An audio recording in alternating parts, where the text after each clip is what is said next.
Hello, welcome to my quick review of the Williams FW07 here by Minichamps or Paul's Model Art in 43rd scale, 1/43rd scale. So I'm doing a series of Formula 1 car reviews from my collection, and this is the next one up. So I believe this was the winner of the 1981 Brazilian Grand Prix, perhaps, or yeah, I think so. And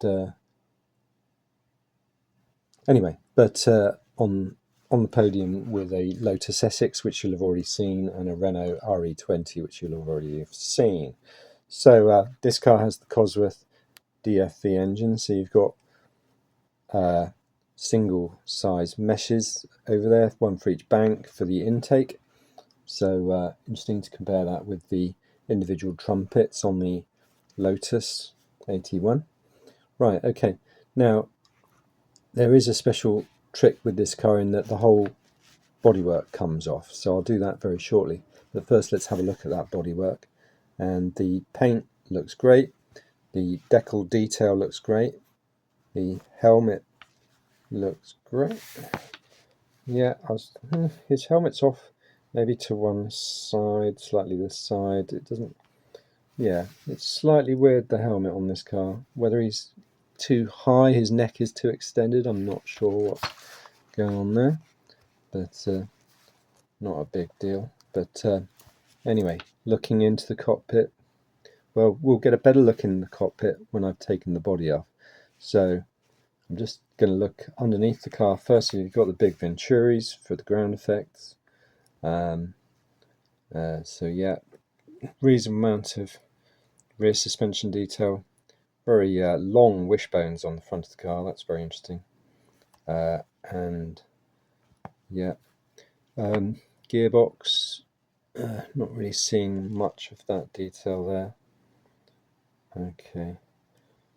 And the rain light in the rear wing post. Again, another different style of rear wing post, but the rear wing being quite nicely far out. Because of course you're effectively almost extending the Venturi by putting the wing there. So you're taking real advantage of that low pressure at the back of the car. Okay, so the wheels are turning. Well, that's interesting. You've got a axle all the way through there that's turning the far wheel. I hadn't expected that. Goodyear, and nice wheels. Interestingly, is that a 3-spoke front wheel? Let's see what I can see from the other side. Very dark front wheels. I think it is 3-spoke. Strange, interesting. Which means you get to see a lot more of the brake rotor. So interestingly enough. Okay, right. Let's take the bodywork off. So I'm just going to prise it up there. Okay, here we go. Right, we'll look at this piece of bodywork first. Okay, it's come off quite nicely. This feels like plastic. Yep, this is a plastic piece, not a die-cast metal piece. So it's quite impressive they've got it to fit so well, really. Right, okay, so let's actually look at the car now. So here we go. Wow, you can really see the detail. That's great. See the exhausts, the DFV there with the, of course you haven't got mesh on the trumpets because you've got a mesh on the top of this piece here.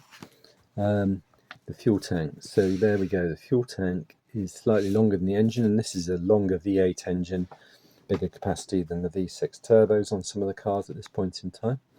But you can really see the Venturi coming up and impinging, so they've had to route the exhaust round and up to keep it up, give you space for the Venturi. Great to see the engine cooler, I guess, on this side. Oh, that's hard to say which side is which, and not, maybe the oil cooler on that side. Right, so looking at the driver, you see how exposed they are. So you only had flimsy bodywork out here, not any really crash structure or anything like that. Not in much in the way of crash structure here. Got some vents on the front of the side pods. Yeah, pretty crazy really. Aluminium car. This isn't a carbon fibre car. Now we should be able to see, yep, the gear lever on this one. This is a great model, really, being able to take the body work off. So you can display that like that if you want. I haven't been, but you can do. You won't want to get dust in there because you'll struggle after a while to get that out. But yeah, really, really impressive. I do like that. So let's pop that back into view. So yeah, I'm doing a series on the Formula 1 cars at the moment, so do subscribe. Got a lot of 43rd scale reviews on my channel, 64ths, a few, and some 18ths and 12ths. A lot of Spark model and HPI in particular, that I'm a really big fan of those two brands. So yeah, do subscribe and you'll hear more from me. I tend to release a video on a Friday. So thanks for watching. Take care.